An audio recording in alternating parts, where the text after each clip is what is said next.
Bismillahirrahmanirrahim. Alhamdulillah wassalatu wassalamu ala sayyidina Rasulillah wa ala alihi wa sahbihi wa man walah. Amma ba'd. Jadi insya-Allah kita sambung kepada rakaman kita yang seterusnya, yang mana kita telah selesaikan bahagian akidah dan kini kita akan masuk pada perbahasan fiqh. Sebelum kita masuk kepada perbahasan fiqh yang lebih lanjut, jadi kita nak masuk, kita kata nak ceritakan sedikitlah, iaitu madkhal.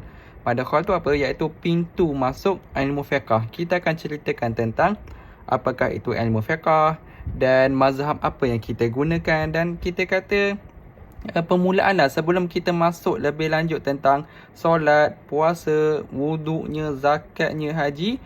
Kita perlu kenal dahulu tentang ilmu fiqh. Apa tu ilmu fiqh?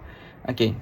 Jadi sebelum ini kita telah membacakan sebuah hadis, iaitu hadis Jibril, yang mana ketika malaikat Jibril datang kepada Rasulullah dan bertanya apakah itu iman, apakah itu Islam, apakah itu Islam dan apakah itu ihsan. Jadi di dalam hadis itu Rasulullah sallallahu alaihi wasallam ditanya oleh malaikat Jibril tentang apakah itu Islam. Islam itu adalah kita kata antashhadu alla mana hadis dia kat sini? Ni dia.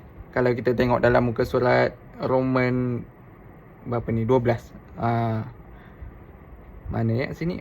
Faqala Rasulullah sallallahu alaihi wasallam al-Islamu an tashhada an la ilaha illallah wa anna Muhammadar Rasulullah wa tuqimas shalah wa tu'tiyaz zakah wa tasumu Ramadan wa tahujjal baita in istata'ta ilaihi sabila.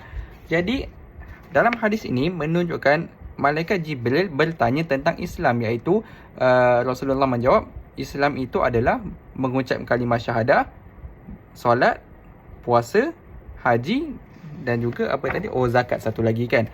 Jadi ini merupakan dalil bahawa antara elemen ataupun tiang di dalam agama adalah ilmu Islam, ataupun ulama kata ilmu syariat ataupun ilmu fiqh. Kerana di dalam ilmu fiqh, di dalam ilmu syariat dibincangkan tentang solatnya, tentang apa lagi? Allahumma salli ala sayyidina Muhammad, puasa, zakat, haji dan sebagainya. Okay. Kita pergi dahulu apakah itu maksud ilmu fiqh. Kalau lihat dalam muka surat 33, fiqh. Ilmu fiqh ialah ilmu yang membicarakan tentang hukum hakam Islam yang berkaitan dengan perbuatan manusia, iaitu fi'liyah, yang diambil daripada dalil-dalil yang tafsil terperinci, iaitu daripada Al-Quran dan juga hadis. Al-mustanbatatu min adillatiha at-tafsiliyati. Iaitu mustanbat ni diambil min adillah, yang diambil daripada dalil-dalil tafsili, iaitu dalil yang detail, begitu. Jadi maksud ilmu fiqh adalah dia adalah satu ilmu yang membicarakan tentang hukum hakam Islam, iaitu hukum hakam haram, wajib, harus dan sebagainya. Dan hukum hakam itu mesti ataupun ianya berkaitan dengan perbuatan manusia, perbuatan secara zahir. Contohnya solat, puasa, zakat, haji, itu semua perbuatan zahir kan. Itu semua adalah perbuatan zahir. Adapun perbuatan dalam hati, seperti i'tiqad kita, itu dibincangkan di dalam ilmu akidah. Adapun fiqh, dia membincangkan tentang perbuatan zahir kita. Solat kan perbuatan zahir. Apa lagi? Perkahwinan, pernikahan, muamalat kita, jual beli, menunaikan haji. Dalam haji ada tawaf, sa'i. Itu semua perbuatan zahir, perbuatan fizikal. Maka ilmu fiqh ni dia nak membincangkan tentang hukum hakam yang berkaitan tentang perbuatan fizikal kita, yang mana ilmu ini ataupun hukum ini diambil daripada Al-Quran dan juga hadis. Semua ilmu yang kita belajar di dalam Islam pasti ada dalil. Tak kisahlah ianya daripada Al-Quran ke, hadis ke, ataupun boleh jadi dalil yang lain seperti ijma', qiyas, apa lagi, qaulus sahabah, istishan dan banyak lagi. Kalau siapa yang belajar usul fiqh, dalil-dalil di dalam Islam tidak tertumpu hanya kepada Al-Quran dan Sunnah sahaja. Bahkan lebih lagi. Ada ijma', ada qiyas, ada istishan, musalah, qaul sahabi dan banyak lagi dalil. Apa tu Ustaz? Semua dalil-dalil tu? Nantilah pada rakaman ataupun siri pengajian yang akan datang, kita akan baca tentang kitab usul fiqh. Semua yang saya sebut-sebut tu ada dibincangkan di dalam ilmu usul fiqh. Nak cakap apa di sini tuan-tuan puan-puan sekalian, janganlah kita sangka bahawa ilmu ataupun hukum hakam yang ada, yang diistinbat itu hanya datang daripada Quran hadis. Sampai ada orang kata, tidak ada dalil. Benda ni tidak ada dalil daripada Al-Quran hadis, maka ianya haram. Contoh ada kata buat Maulidur Rasul, hukumnya haram kerana tidak ada dalil daripada Quran dan hadis. Hukum membaca Yasin, hukumnya haram kerana apa? Kerana tidak ada di dalam Quran dan hadis. Tuan-tuan, kita cakap di sini bahawa dalil di dalam Islam bukan hanya tertumpu kepada Quran dan hadis sahaja, bahkan lebih lagi. Contoh, kita kata isu merokok. Rokok tidak ada di dalam Quran hadis. Tapi bagaimana ulama boleh keluarkan fatwa bahawa di Malaysia fatwanya hukumnya haram? Bagaimana ulama mengeluarkan fatwa ataupun hukum yang mengatakan rokok itu haram sedangkan rokok tidak ada di dalam Al-Quran dan juga hadis? Ini kerana mereka menggunakan dalil yang lain, iaitu apa? Iaitu qiyas. Jadi kita kata ada secara basic ada 4 dalil. Dalil yang disepakatilah oleh ulama, iaitu Al-Quran, Al-Hadis, apa lagi? Qiyas dan juga ijma'. Ini adalah 4 dalil ataupun 4 sumber. 4 sumber untuk mengeluarkan hukum. Quran, hadis, qiyas, ijma'. Ustaz, qiyas dengan ijma' tu apa? Ini perbahasan usul fiqh lah. Ijma' ni adalah kesepakatan seluruh mujtahid pada satu zaman. Qiyas ni adalah kita kata kembalikan, kita nak dapatkan hukum yang baru, maka kita kiaskan, kita analogikan ataupun kita cuba samakan dengan hukum yang lepas. Panjanglah tuan-tuan perbahasan qiyas dengan ijma' ni. Ala kulli hal, kita di sini kita nak belajar bahawa sumber untuk mengeluarkan hukum bukan tertumpu hanya pada Quran dan hadis. Bahkan ada 4 sumber yang disepakatilah antara ulama-ulama kita, Quran, hadis, qiyas dengan ijma'. Ada juga dalil-dalil yang tidak disepakati. Contohnya contohnya qaul as-sahabah, apa lagi qaul sahabah, istishan, apa lagi? Sad az-zara'i dan banyak lagi. Banyak lagi lah kita kata dalil-dalil dia. Jadi nak cakap di sini, ilmu fiqh tidak terhad ataupun sempit kepada Quran dan hadis sahaja. Dan tuan-tuan puan sekalian, sebenarnya qiyas, ijma', qaul sahabat, istishan semua ni akhirnya ianya berbalik kepada Quran dan hadis yang sebenarnya. Gitu. Okey. Itu maksud ilmu fiqh. Sekali lagi, ilmu fiqh ialah ilmu yang berkaitan tentang hukum hakam Islam.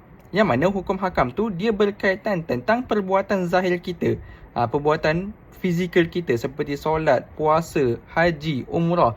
Yang mana segala kita kata ilmu ataupun hukum hakam ini dia bersumberkan daripada dalil yang terperinci, iaitu Al-Quran dan juga hadis. Yang mana kita kata hukum hakam ini, maafkan saya sekali lagi, hukum hakam ini dia sebenarnya bukan tertumpu kepada Quran dan hadis sahaja, bahkan lebih daripada itu. Begitu cerita dia. Dan ilmu fiqh ini, settle maksud ilmu fiqh. Ilmu fiqh, ilmu fiqh ni dia ada 4 bahagian. Yang pertama adalah, kalau lihat dalam muka surat 34, yang pertama adalah ilmu fiqh berkaitan tentang ibadah. Yang kedua adalah berkaitan tentang muamalat. Yang ketiga adalah munakahat. Yang keempat adalah jinayat. Apa tu Ustaz? Ibadah, muamalat, munakahat, jinayat. Kita baca dulu, nanti saya explain. Jadi bahagian ilmu fiqh ni dia ada 4 bahagian: ibadah, muamalat, munakahat dan jinayat. Apa itu ibadah? Ibadah ialah amal ibadah seperti solat, puasa, zakat, haji dan lain-lain. Berkaitan tentang ibadah kita, solat kita, puasa kita, zakat kita, i'tikaf kita, wudu, mandi wajib, maka perkara-perkara itu termasuk di dalam ilmu fiqh ibadah. Okey. Fiqh yang kedua, bahagian yang kedua di dalam ilmu fiqh ialah ilmu muamalat, iaitu kehidupan seharian sesama orang lain tentang harta seperti jual beli, upah, sewa, hadiah dan lain. Senang kata, kita kata transaksi harian kita, jual beli kita, sewa menyewa kan. Macam mana nak pastikan jual beli kita ini tidak haram, tidak termasuk dalam riba. Kita nak beli emas kan, ataupun zaman sekarang kita nak beli gunakan kad kredit, transfer online. Adakah ini harus ataupun haram? Kalau ini harus, kenapa? Kalau ini haram, kenapa? Apa lagi? Sewa menyewa kan. Seperti wakafnya, upah, mengupah orang kan. Wakalah, contoh apa hukum dropship. Dropship, jadi ejen kan. Apa hukum-hukum itu? Itu semua, perbahasan semua itu termasuk di dalam ilmu fiqh, yang mana ianya termasuk dalam muamalat. Ilmu fiqh ada 4: ibadah, muamalat, munakahat, jinayat. Jadi yang semua transaksi yang kita sebut tu di dalam ilmu muamalat. Contoh apa lagi? Nak beli air mesin, mesin air kan, orang kata air gedegang tu kan. Kita masukkan duit. Jadinya adakah jual beli itu sah ataupun tidak? Sebab dalam mazhab Syafi'i, nak kata hukum jual beli itu sah, kena ada akad. Saya jual, saya beli kan. Tapi kita masuk mesin. Adakah mesin tu kata, okey saya beli saya jual kan. Terkejut kita, lari kita. Tak ada ustaz. Jadi jual beli kita sah ke tidak? Kan. So semua itu perbahasan hukum hakam itu termasuk dalam ilmu muamalat. Yang mana ilmu muamalat ni di dalam ilmu fiqh. Okey, kena belajarlah benda tu. Tapi sah je, okey. Jangan risau. Ianya sah sahaja. Banyak lagi, tuan-tuan. Yang ketiga, bahagian yang ketiga dalam fiqh ialah ilmu munakahat. Iaitu ilmu berkaitan tentang kekeluargaan seperti berkahwin, bercerai, kewajipan suami isteri, hadanah dan lain-lain. Berkaitan tentang perkahwinan. Kita sekarang ramai nak mencari pasangan, yang nak berkahwin dan sebagainya, sampai zaman persekolahan dah mula mencari pasangan hidup. Baru sekolah, belum habis SPM lagi kan. Okeylah, tak apalah kalau kita kata, kalau kamu dah start nak mencari pasangan hidup kan, selagi kamu tidak membuat benda yang haram, tak ada masalah lah kamu nak cari pasangan kamu. Tapi jangan lupa, kamu juga kena belajar tentang munakahat, ilmu munakahat, perkahwinan. Macam mana kan, apa rukun kahwin, kena ada saksi, kena ada wali. Apa lagi, kita kata macam mana nafkah. Kamu kena belajar tentang nafkah. Apa lagi, kewajipan-kewajipan daripada suami kepada isteri dan isteri kepada suami, dan juga kewajipan bersama. Macam mana kewajipan menjaga anak dan sebagainya. Benda itu semua wajib dia belajar. Ilmu berkaitan tentang kekeluargaan, perkahwinan, yang mana ianya dibincangkan di dalam ilmu munakahat. Okey. Dan yang terakhir ialah jinayat. Jinayat itu apa? Keadilan dan kehakiman seperti membunuh, mencuri, menjadi saksi dan lain-lain. Mana kata jinayat ni lebih kepada undang-undang negara, yang saya boleh ringkaskan lah, seperti hukuman hudud, mencuri macam mana, berzinanya macam mana, minum araknya macam mana. Al-Qadha iaitu kehakiman kan. Nak menjadi hakim, apakah syarat-syarat menjadi hakim? Kan, apakah kita kata proses kehakiman, ada saksi, ada dakwaan, pendakwa yang didakwa, macam mana nak memberikan hujah, memberi hujah dakwaan, nak menjawab hujah dakwaan dan sebagainya. Macam-macam itu semua dibincangkan di dalam ilmu jinayat, yang mana ilmu jinayat ini adalah termasuk dalam ilmu fiqh. Okey.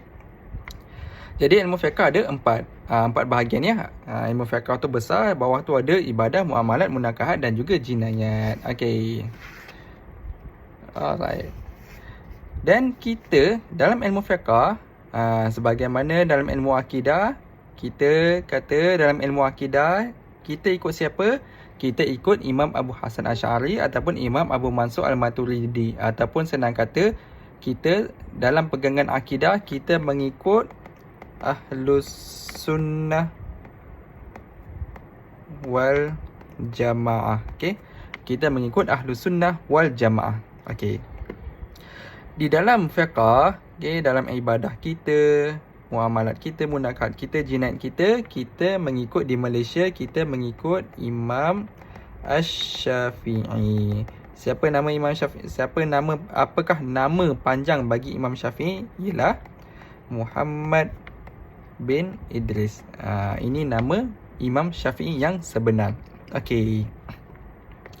Tuan-tuan dan sekalian, kita sebagai orang awam ataupun kita zaman sekarang ini wajib untuk kita mengikut mazhab. Kenapa saya mengatakan demikian? Okey, sebelum tu kita nak ceritalah tentang mazhab. Jadi mazhab yang masyhur yang kita kata yang dah tersebar ada 4. Okey, 4 mazhab. Kita ikut susunan yang pertama, iaitu yang pertama mazhab Imam Abu Hanifah ataupun kita kata sebagai mazhab Hanafi kan. Yang kedua mazhab Imam Malik ataupun kita panggil sebagai mazhab Maliki. Yang ketiga mazhab Imam Syafi'i. Okey, Imam Syafi'i ataupun mazhab Syafi'i. Yang keempat mazhab Imam Ahmad bin Hanbal ataupun kita namakan sebagai mazhab Hanbali. Okey, 4 mazhab yang mana kita perlu ikut salah satu daripada 4 mazhab ini. Dan di Malaysia kita memilih pandangan mazhab Syafi'i kerana adalah sejarah dia kan. Sejarah bagaimana Islam datang ke Malaysia dan mengikut wakil kita dan sebagainya. Panjanglah cerita dia punya sejarah dia kan. Ala kulli hal, kita perlu kita mesti ikut mazhab Syafi'i.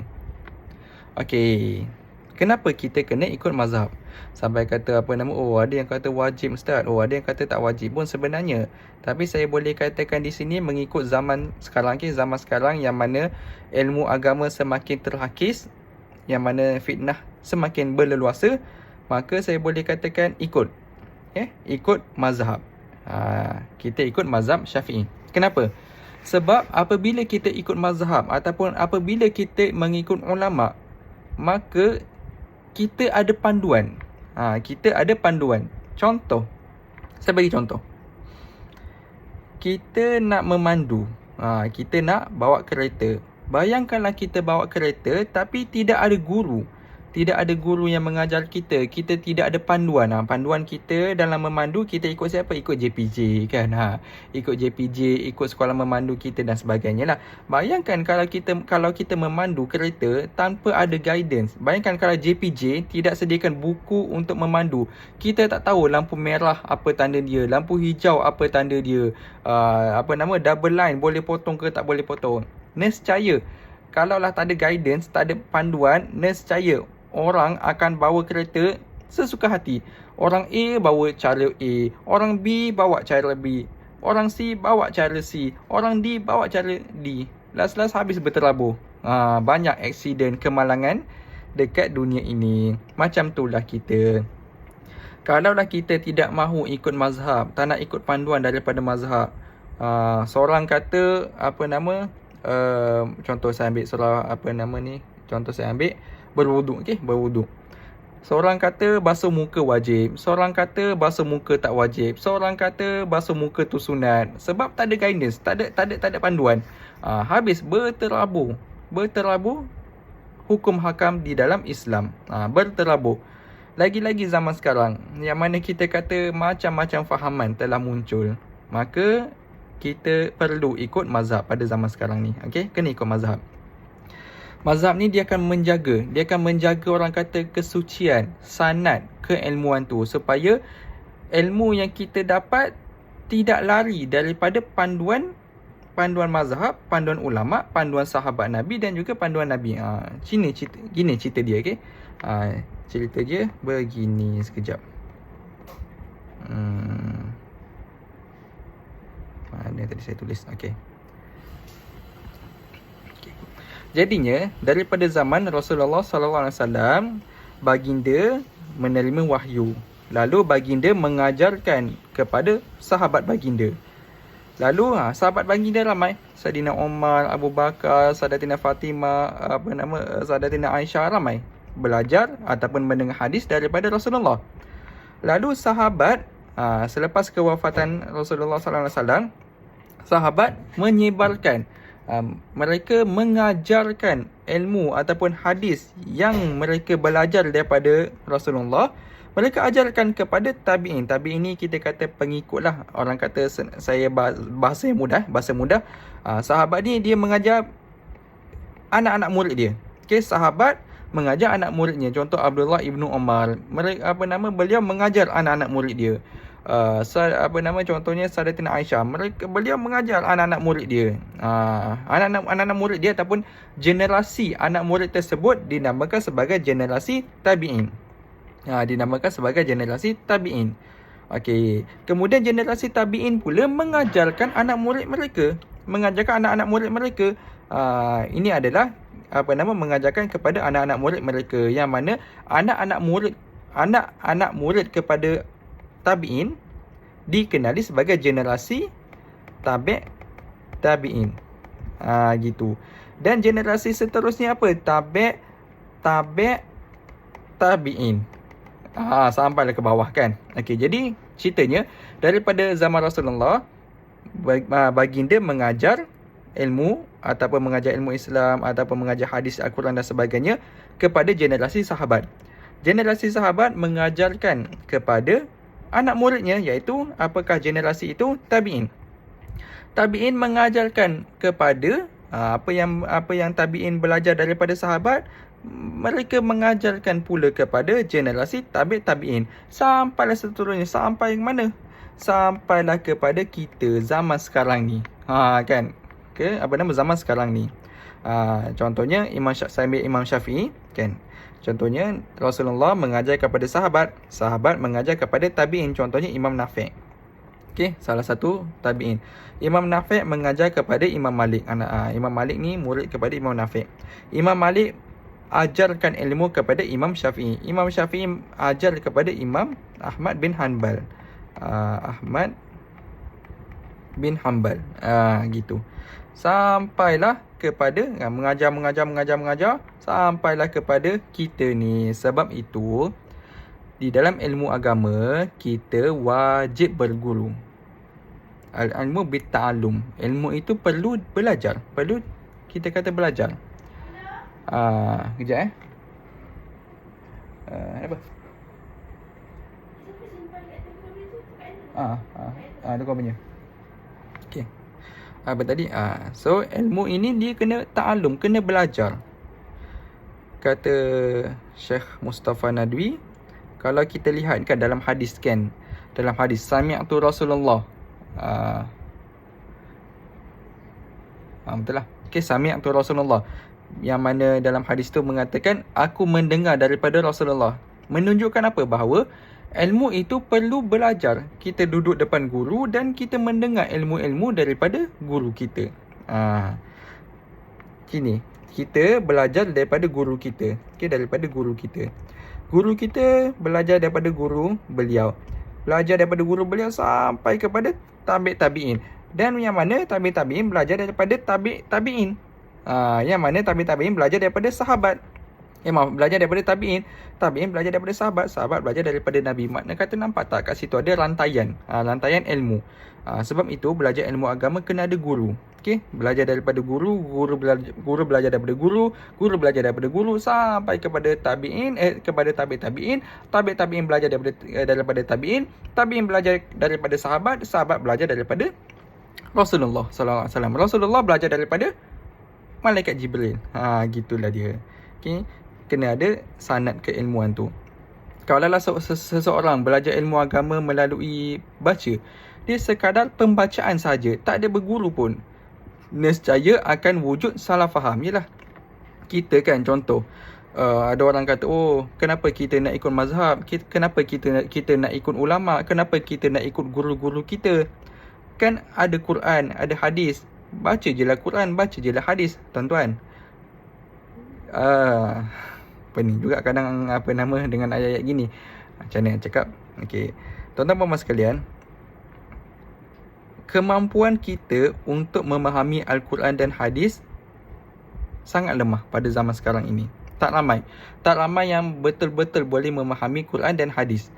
Kalaulah seseorang kata dia mendakwa, belajar je lah daripada Quran hadis, baca Quran, baca hadis, kemudian kita boleh buat hukum sendiri. Cubalah tuan-tuan, cuba. Nescaya tidak boleh. Kerana apa tuan-tuan? Kerana yang pertama, Al-Quran. Al-Quran diturunkan di dalam bahasa Arab. Dan yang mana bahasa ataupun ayat Al-Quran adalah ayat yang sangat tinggi. Bahasa dia sangat-sangat tinggi. Yang mana kita nak faham pun susah. Susah untuk kita faham. Ustaz, tu ada terjemahan Quran kan? Ada terjemahan Quran. Siap boleh ada buku-buku yang tulis tentang apakah makna Al-Quran, apakah makna ayat Quran tu. Kan ada buku zaman sekarang ni kan yang menterjemahkan Quran, yang mentadabbur Quran dan sebagainya. So jadi tuan-tuan, macam mana saya nak susun ayat ni? Jadi bolok sikit. Macam mana? Okay, gini. Okay, ada orang dia mendakwa. Kan kita ada Quran, ada hadis, baca je lah. Kenapa nak ikut ulama? Okay, tuan-tuan, Al-Quran diturunkan dalam bahasa Arab. Boleh ke kita, orang Melayu ataupun tak kisahlah orang Arab pun, okay, ambil Al-Quran yang original, yang asal, yang memang bahasa Arab, cuba kita baca, kita fahamkan? Tak boleh. Kalau ada orang kata, Ustaz, kan ada terjemahan Quran, ada buku, ada siap ustaz-ustaz yang tulis buku tadabbur mengenai Quran. Tadi kamu kata jangan ikut guru, jangan ikut ulama. Kamu yang baca buku, membaca Al-Quran yang terjemah. Siapa yang terjemahkan tu? Ada ustaz ni terjemahkan, ada ulama ni terjemahkan. Itu kamu dah mengikut ustaz, itu kamu dah mengikut ulama. Tadi kamu kata jangan ikut ulama. Jadi kalau kamu kata jangan ikut ulama, sepatutnya kamu ambil Quran yang asal, yang original bahasa Arab tu, yang tak ada terjemah, kamu baca, kamu buat hukum sendiri. Boleh tak? Takkan boleh. Sama juga dengan hadis.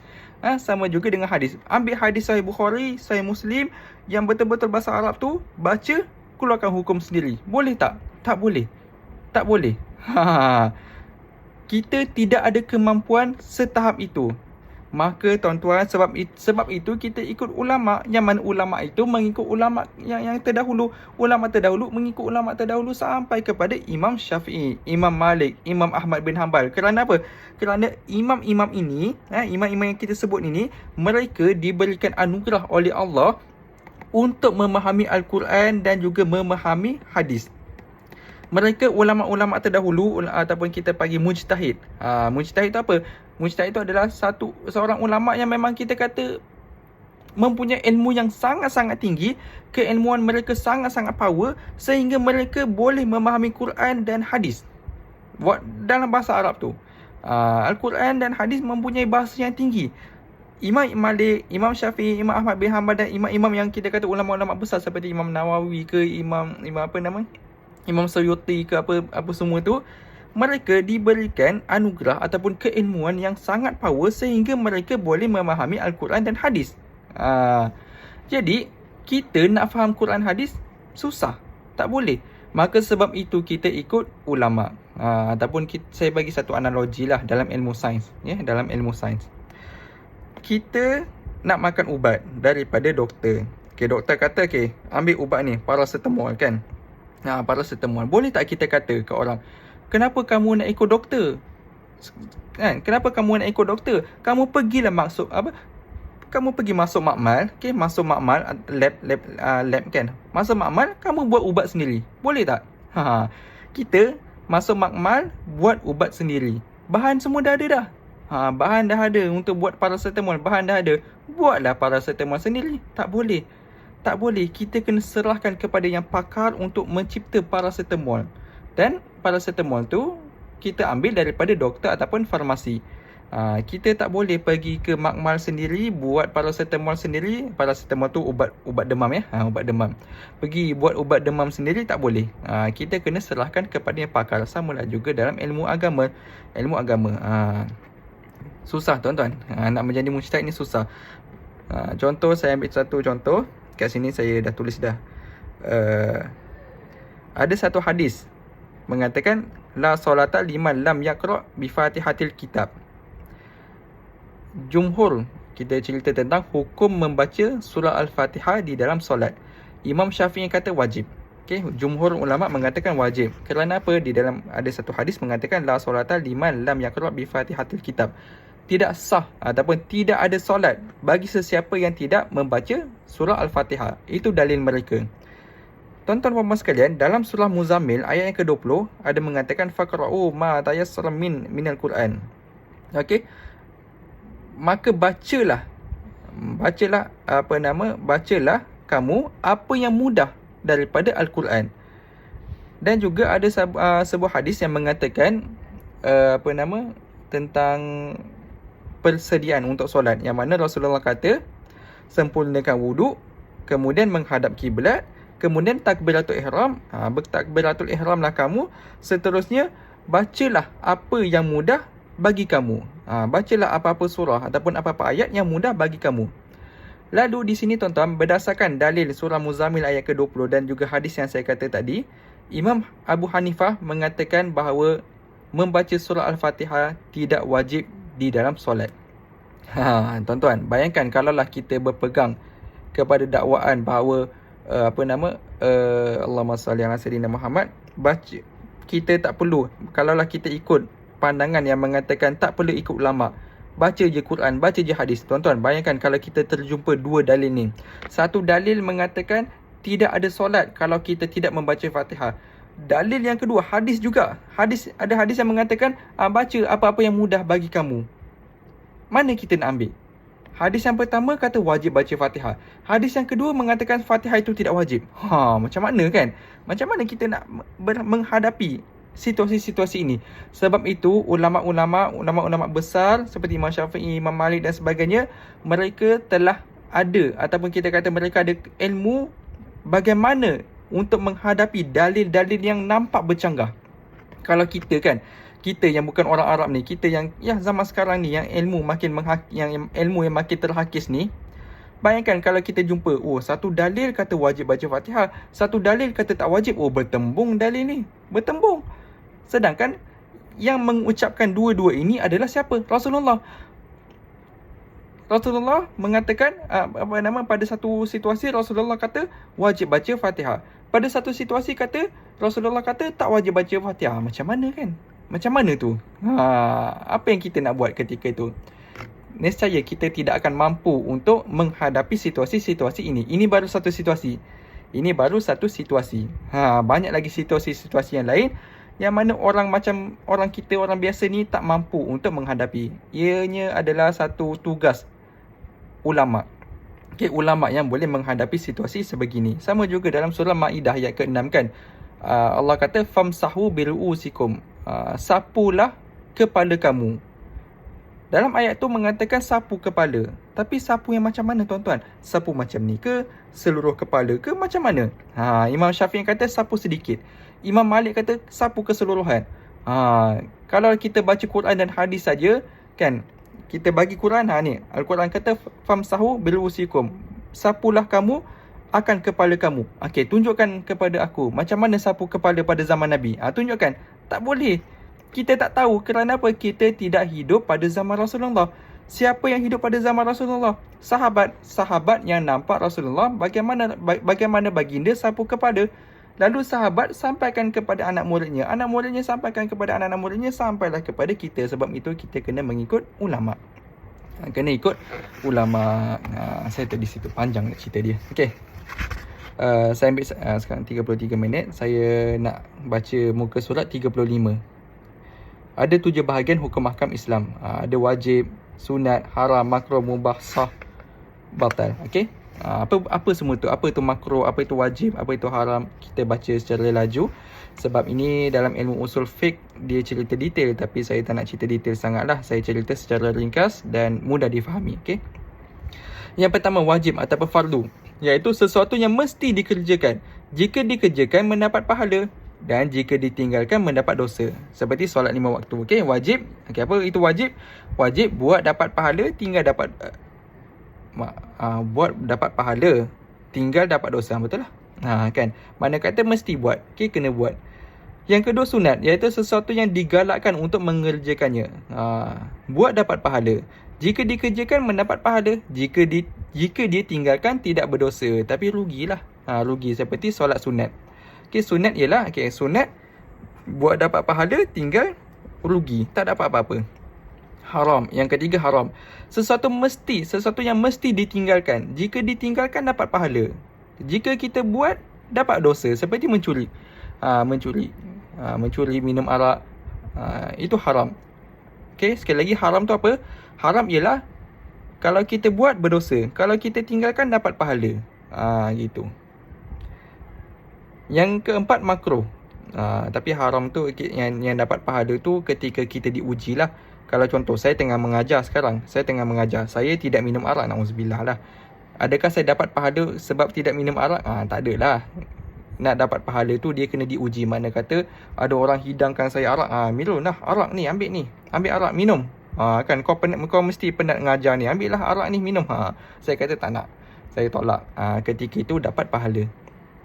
Yang keempat, makruh. Iaitu makruh tu apa? Sesuatu yang digalakkan oleh agama untuk ditinggalkan. Jika ditinggalkan mendapat pahala. Jika dia kerjakan tidak berdosa. Seperti makan sesuatu yang busuk. Kata ulama macam makan bawang. Onion, makan bawang. Kemudian pergi solat. Dalam keadaan kita tidak bersihkan mulut kita. Lalu ketika kita solat berjemaah. Solat berjemaah. Allahu Akbar. Bau mulut kita sampai boleh dicium oleh orang sebelah kita. Maka hukumnya makruh ketika itu. So makruh itu apa? Makruh ialah kita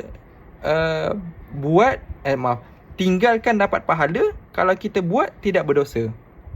Dengan arti makruh ialah kita digalakkan untuk tidak buat.